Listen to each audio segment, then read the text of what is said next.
Halo teman-teman, perkenalkan nama saya Sofia Anggriani dari jurusan Agroteknologi Fakultas Pertanian Universitas Sumatera Utara. Di sini saya mengadakan praktikum tentang transportasi zat hara. Tujuan dari praktikum ini ialah untuk menentukan bagian pengangkut zat hara dari tumbuhan pacar air maupun bayam berduri. Dan tumbuhan yang saya gunakan pada praktikum ini ialah pacar air. Aqua atau cup secukupnya, cutter, pewarna, vaselin, penggaris, pacar air.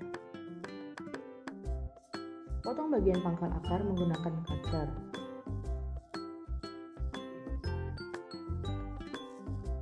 Kemudian, ukur 3 cm dari bawah untuk dikupas kulitnya.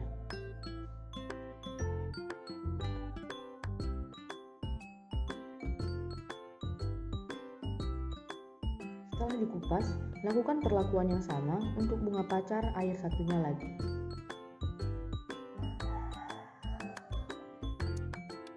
Oleskan vaselin ke bagian yang sudah dikupas, masing-masing ke bagian bawah dan bagian batang.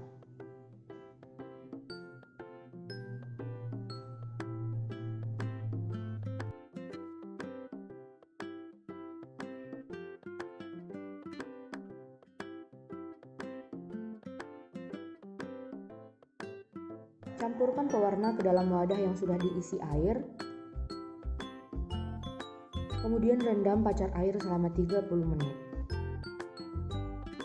Setelah direndam, tanaman pacar air sudah tampak merah.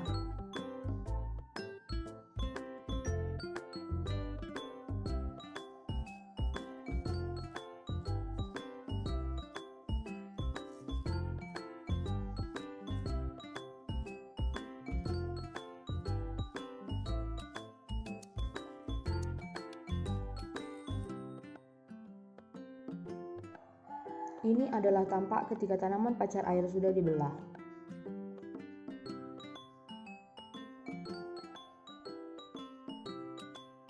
Diketahui tinggi tanaman pacar air adalah 30 cm dan diubah ke dalam milimeter menjadi 300 mm.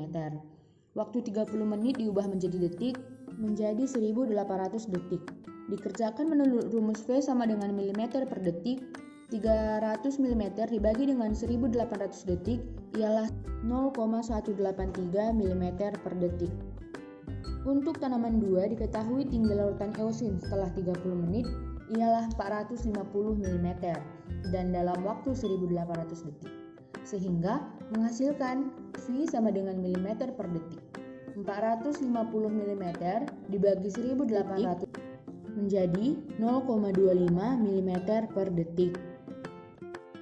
Dari data ini diketahui data transportasi hara silen tambah vaselin adalah 0,183 mm per detik dan data floem tambah vaselin adalah 0,25 mm per detik.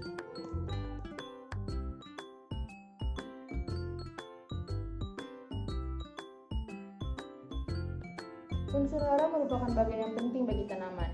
Air dan unsur hara yang diangkut dari akar itu akan dibawa menuju daun, dan dari daun itu akan menjadi bahan sebagai fotosintesis. Dan hasil dari fotosintesis tersebut akan diakumulasikan ke seluruh bagian tanaman, disebut sebagai translokasi.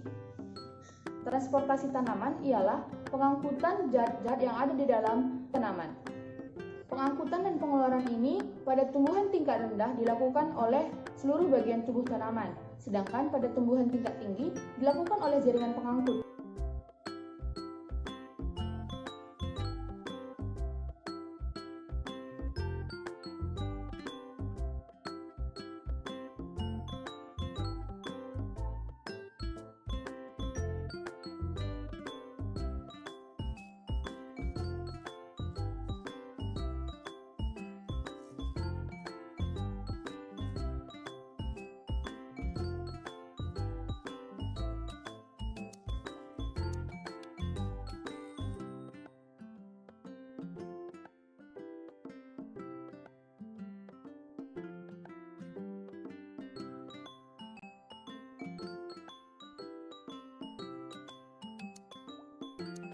Praktikum ini saya perbuat. Jika ada kesalahan kata ataupun yang tidak berkenan, mohon dimaafkan. Terima kasih.